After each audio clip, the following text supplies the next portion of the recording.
नमस्ते और सिल्ली पॉइंट पर टी टाइम में आपका स्वागत है, जहां हम क्रिकेट से जुड़ी सभी बातें करते हैं। मैं आपका होस्ट हूं और आज हम कल रात के आखिरी मैच भारत बनाम नीदरलैंड्स का विश्लेषण करने जा रहे हैं। एक ऐसा मैच जिसमें भारत ने जीत हासिल की। मुझे नहीं लगता कि किसी को इस पर ज्यादा आश्चर्य हुआ होगा। भारत एक बेहतरीन टीम है, संभवतः विश्व की सबसे अच्छी टीम। जाहिर सी बात है, भारत ने पहले बल्लेबाजी करने का विकल्प चुना है। नीदरलैंड्स ने वास्तव में अच्छा प्रदर्शन किया। उन्होंने शुरुआत में काफी दबाव बनाया। जाहिर है, शर्मा तीसरी गेंद पर स्पिनर आरोन दत्त के हाथों आउट हो गए। उनका टूर्नामेंट थोड़ा खराब रहा है। मैं लंबे समय से जो टी20 बल्लेबाज देख रहा हूं, उनमें से एक बेहतरीन बल्लेबाज है, पर प्रदर्शन अच्छा नहीं रहा।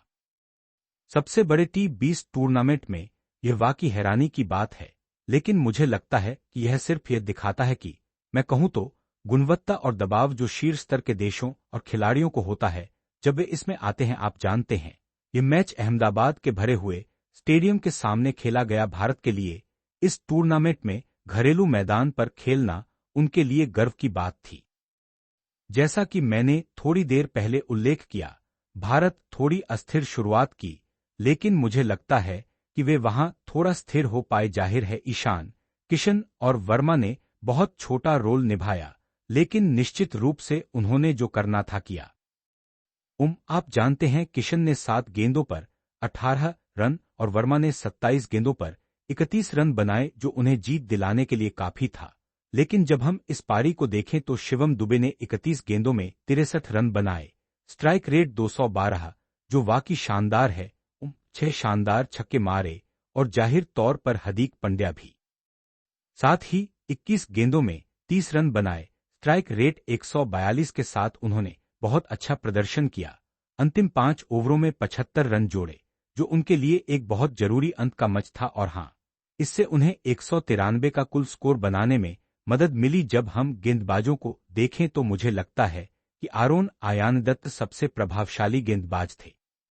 इसके लिए वे सबसे ज्यादा विकेट लेने वाले नहीं थे, लेकिन वे सबसे किफायती गेंदबाज थे। 4 ओवर में 19 रन, 2 विकेट, अर्थव्यवस्था 475, शानदार। जाहिर है, लोगन वैन बीक उनके सबसे ज्यादा विकेट लेने वाले थे, 3 विकेट के साथ, लेकिन वे सबसे महंगे गेंदबाज भी थे। 4 ओवर में 56 रन, अर्थव्यवस्था 14। मेरा मतलब है, यह वाकई बहुत खराब था।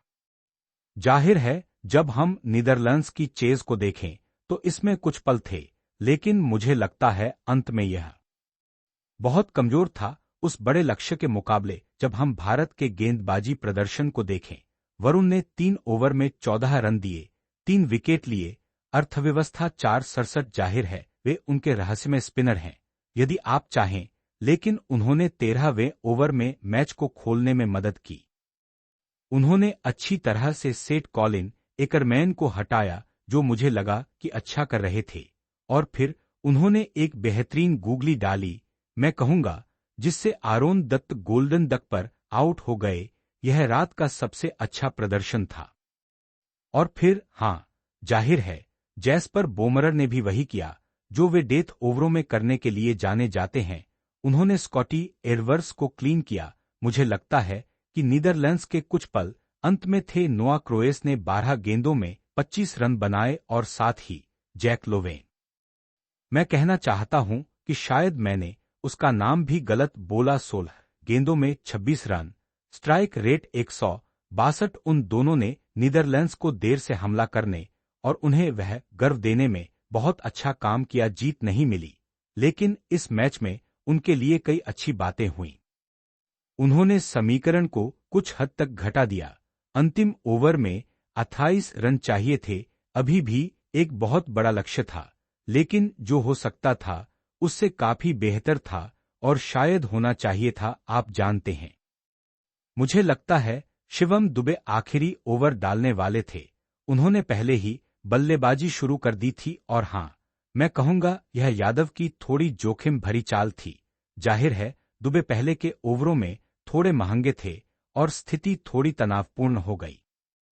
लायन को 2 बार गिराया गया था, मुझे लगता है 3 गेंदों के भीतर। मुझे लगता है स्काई और तिलक वर्मा ने ऐसा किया, पर मैं गलत भी हो सकता हूं। हां, लेकिन अंत में दुबे ने अपने नर्व्स को संभाला और अंततः शाकेत को कैच करवाया। और हां, इस तरह भारत ने 17 रन की जीत दर्ज की। इस मैच से मुख्य बातें ये हैं। ये दिखाता है कि भारत के पास बहुत गहराई है, खासकर जब टॉप ऑर्डर फेल हो जाता है। ये दिखाता है कि उनके मध्यक्रम में बहुत ताकत है, जो प्रतिस्पर्धी स्कोर पोस्ट कर सकता है। जैसा हमने इस मैच में देखा, उन्हें स्पिन भी बहुत मिलता है, खासकर वरुण से। मुझे लगता है वे इस टूर्नामेंट में भारत का एक्स फैक्टर साबित हो रहे हैं, एक बहुत ही गुणवत्ता वाला खिलाड़ी जो शायद थोड़ा कम देखा गया है, लेकिन सभी क्षेत्रों में शानदार। मुझे लगता है अगर सुपर 8 में गेंदबाजों का क्रम बदला गया तो वे अप्रतिरोध्य होंगे और टीम को फाइनल तक पहुंचाने में मदद करेंगे। नीदरलैंड्स के लिए उनकी बहुत गर्व है, वे इस मैच के बाद घर जाएंगे, लेकिन उन्होंने डिफेंडिंग चैंपियंस को एक बहुत ऊंची सीमा तक दबाव में रखा है। और हाँ, जब हम उस डच टीम को देखें तो मुझे लगता है आरोन दत्त एक ऐसा नाम है जिसे हम बहुत जल्द फ्रेंचाइजी लीग्स में सुनेंगे। मैं उन्हें ऑस्ट्रेलिया में खेलते देखना पसंद करूंगा। मुझे लगता है वे बिग बैश टीम के लिए एक शानदार स्पिनर होंगे और मैं सच में उम्मीद करता हूं कि यह बहुत जल्द होगा। लेकिन हाँ, डच टीम के लिए इस टूर्नामेंट में बहुत कुछ सीखने और गर्व करने की। इस एपिसोड को सुनने के लिए आपका बहुत आभार। मुझे इन्हें बनाना पसंद है, माफ करें। और हाँ, मुझे उम्मीद है कि आप जल्द ही मेरे साथ जुड़ेंगे जब मैं सभी मैचों का विश्लेषण करूंगा। जाहिर है हमारे पास अभी आखिरी कुछ ग्रुप स्टेज बचे हैं और फिर हम प्रदर्शन की ओर बढ़ेंगे, यानी बहुत ही रोमांचक मैच। और हाँ, मैं इन्हें आपके लिए लाने के लिए उत्साहित हूं। अब अलविदा।